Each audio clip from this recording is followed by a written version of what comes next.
Samantala po, Department of Public Works and Highways handa sa joint audit kaugnay sa mga flood control projects sa bansa. DPWH Secretary Manuel Bonoan bukas din sa panawagan ng ilan na mag-leave muna sa harap ng investigasyon kung ipag-uutos ni Pangulong Ferdinand R. Marcos Jr. Harley Valbuena sa sentro ng balita. Bukas ang Department of Public Works and Highways sa joint audit kasama ang ibang ahensya tulad ng Commission on Audit hinggil sa mga posibleng anomalya sa flood control projects. Ito ay matapos ipag-utos ni Pangulong Ferdinand R. Marcos Jr.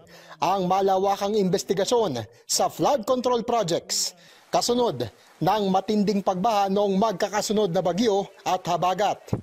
Ayon kay DPWH Secretary Manny Bonoan, handa sila sa joint audit lalo na't magiging detalyado at malaliman ang pagbusisi sa flood control projects na nakatakda ring ilabas sa publiko sa utos ng Pangulo. Kailan natapos, magkano ang kontrata, sino kontraktor, yung mga ganon. So, at saka yung status ng projects.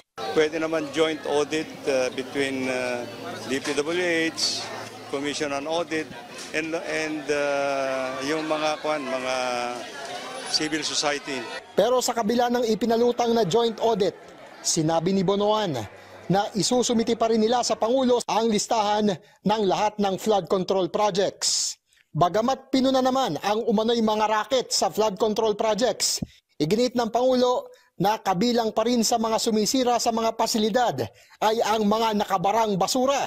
Sa datos ng Department of Environment and Natural Resources, umabot na sa 28 milyong kilo ng basura ang nakolekta sa mga daluyan ng tubig sa Metro Manila mula Enero hanggang Hulyo ngayong taon. Ang daming mga nagiging basura na hinaharang yung creek natin, sinisira yung mga pumping station natin at yun ang isang malaking bahagi sa flood control na hindi pa natin naaayos. Ngayon na inaayos na natin. Samantala, may sagot naman si Secretary Bonoan sa panawagan ng isang kongresista na mag-leave muna siya sa trabaho sa harap ng investigasyon sa flood control projects. Okay lang. If it is necessary, bakit hindi po? I will await the instructions of the President. Harley Valbuena para sa Pambansang TV sa Bagong Pilipinas.